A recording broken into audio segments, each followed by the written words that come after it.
Hello everyone and welcome back to my YouTube channel. Today I'm creating some happy meal using the Bug for a Hug from Paperie Ink. Now I'm also going to use the 3-window cover from my elephant and the gift wrap paper pad from my favorite things.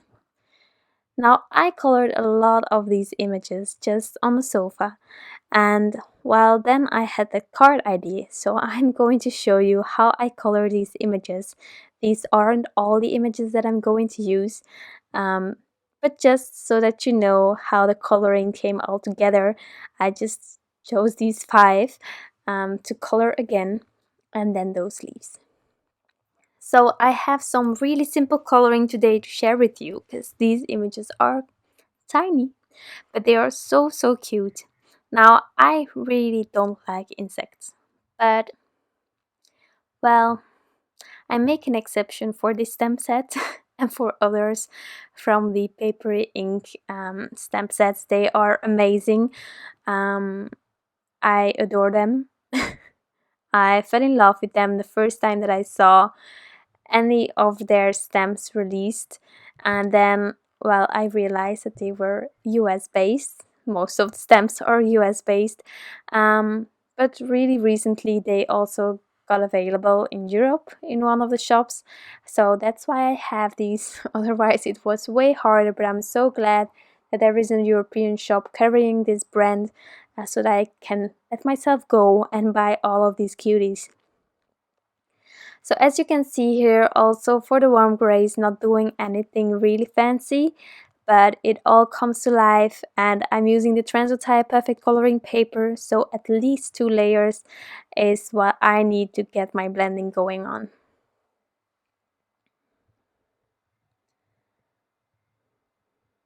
So the idea of the shadowing today is really basic.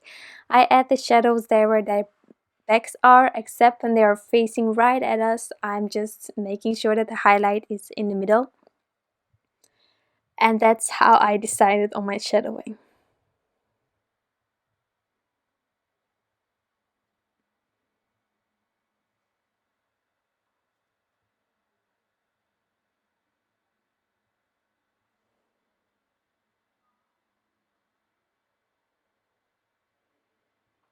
So onto my second layer.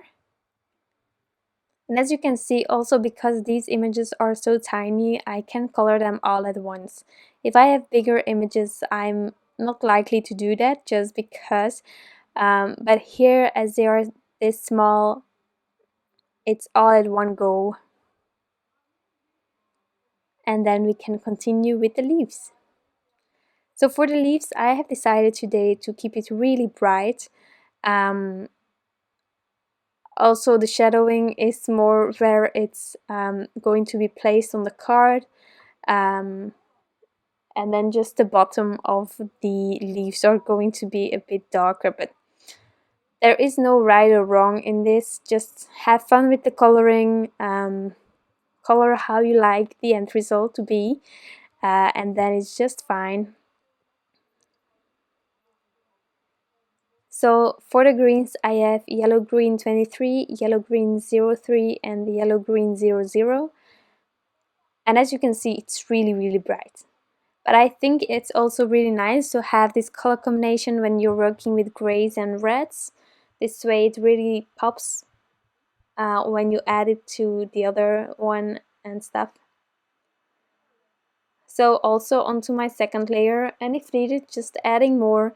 If you have a paper that tends to let your marker bleed outside of the lines, well, then it's not that handy if you need several layers. But this Transotype perfect coloring paper can really help if you experience that. Me personally, I used to color on Nina, and I love that paper. I think it's great for Copic markers, but at the same time, when I needed 3 layers, then it started bleeding, and that was just the worst experience ever. If you have put so much effort in coloring your images, you don't want your colors to start bleeding outside the lines. So just for that. And then when I go outside the lines, I just have my colorless blender that helps me to correct that. So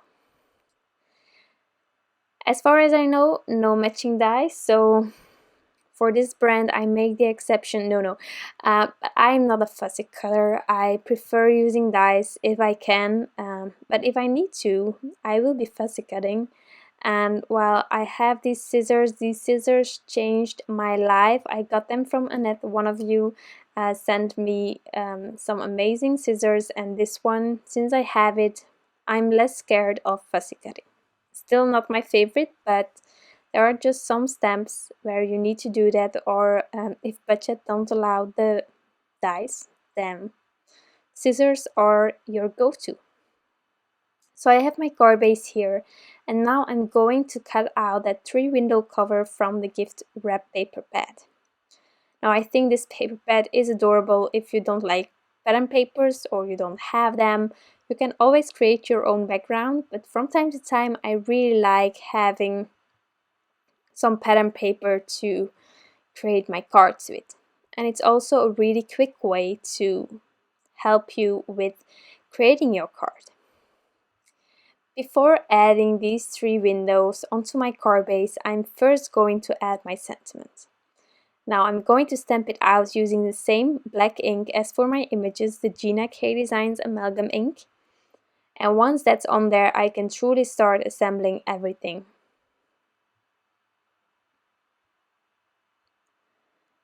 So I'm inlaying these windows by temporarily adding my frame onto my card base.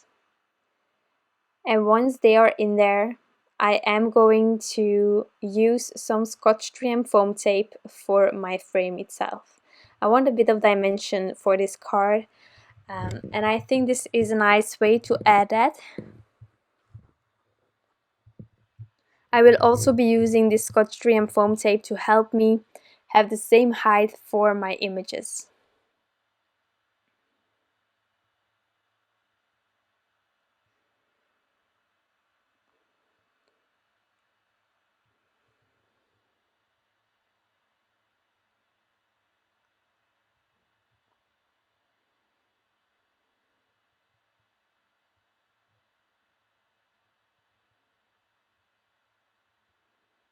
So I'm adding the cover now.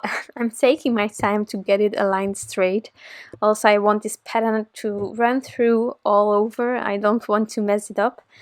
And then I can start fiddling with my images and adding them all over. And I think this pattern paper, having chosen this blue, it can sort of go as the sky, but instead of ink blending it, I just have this pattern, and I think it's subtle, but it's there. And well, if you don't like pattern paper, as I said, you can just ink blend or use just a cardstock. Do whatever you prefer and make wonderful cards. So as you can see, for the difference between my frame and where the images are overlapping, the windows that are just flat on the card base, I am using that foam tape again. And I will do the same for these little bugs when they are overlapping.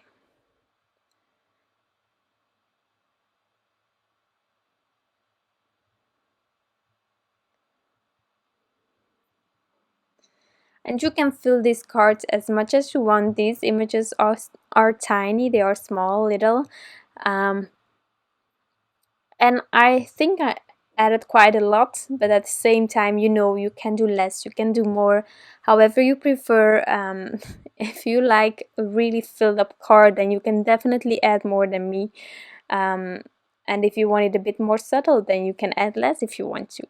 But I'm just trying to add them a bit everywhere to have enough interest.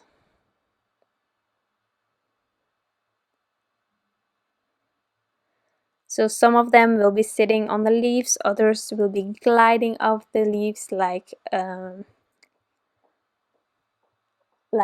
the kindergarten.